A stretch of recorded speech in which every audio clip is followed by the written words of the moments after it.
talked to a lot of parents and a lot of grandparents, and I know a lot of them have called the school and complained about it.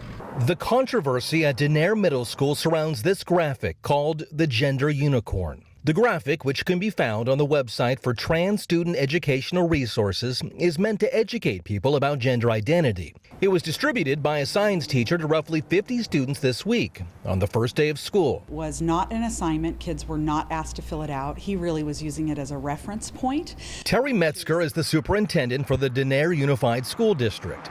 Metzger says the 7th and 8th grade science teacher handed out copies of the infographic to help explain why he doesn't use the pronoun Mr., instead using MX, pronounced mixed, a title which does not imply a gender. Metzger says the school's principal happened to be in the class at the time and told the teacher to stop handing out copies of the Gender Unicorn. It was probably not appropriate, just in the way that the handout looked, and it looked like it needed to be filled out, and so it was just probably the wrong tool. It is a touchy subject, and of course it's going to be when it comes to youth. Catalina Zambrano is the gender spectrum coordinator for the Central Valley Pride Center. Zambrano says she uses the Gender Unicorn graph for educational purposes for her job, adding that while she says the point is not to pry at someone's sexuality, she does feel that a breakdown in communication is the real culprit in the case at Denair Middle School. There's going to be a lot of people who are not going to get it. We understand that. We respect that.